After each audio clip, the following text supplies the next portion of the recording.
Sempre a proposito di salute, è il momento della rubrica 3 minuti per la tua salute con il dottor Madeschi, quest'oggi ospite per il quarto appuntamento con il dottor Francescon.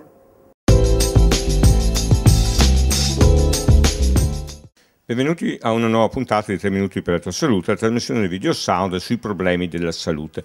Ecco, i problemi della salute, voi sapete che l'età media sta avanzando.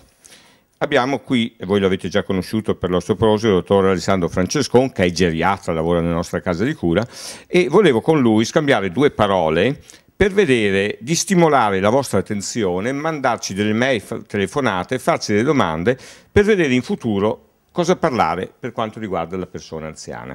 Ecco, tu per esempio sai benissimo che chiaramente le persone anziane stanno aumentando. Dovuto a cosa questo?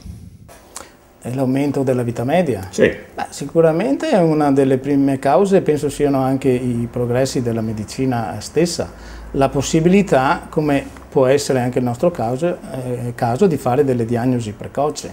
Questo è vero, però noi sappiamo che lo stile di vita è sempre peggio e questo è un fattore peggiore, però ciò nonostante tu dici che aumenta lo stesso anche per la qualità della vita o no? Sicuramente sì. Perché per fare un esempio anche banale, ecco, nel caso dell'anziano, una volta la prima causa di morte era la frattura del femore, oggi non è più così e questo sicuramente è dovuto ai progressi anche della chirurgia ortopedica e in certi casi di una diagnosi precoce. E poi diciamo la verità, l'aiuto dei medici di famiglia con cui so benissimo che tu collabori tantissimo, ecco, il scambio di informazioni col medico di famiglia è molto utile nella prevenzione, sì, no? Perché come dicevo nelle altre puntate, ecco, dell'impostazione multidisciplinare del mio ambulatorio, sicuramente il medico di base che invia molti pazienti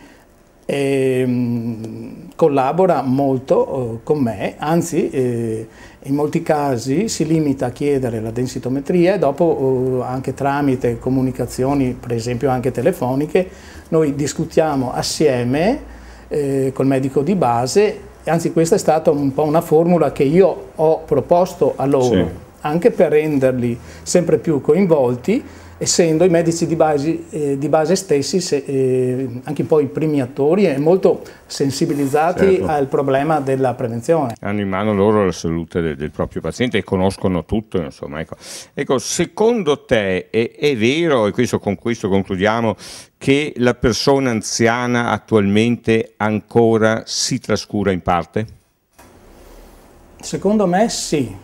Anzi, forse è proprio una caratteristica della persona anziana, quella della trascuratezza. Sì, credo anch'io, sì.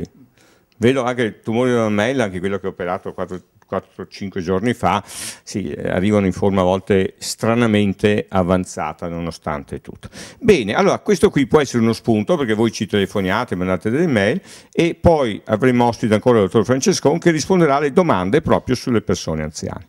Bene, arrivederci alla prossima puntata.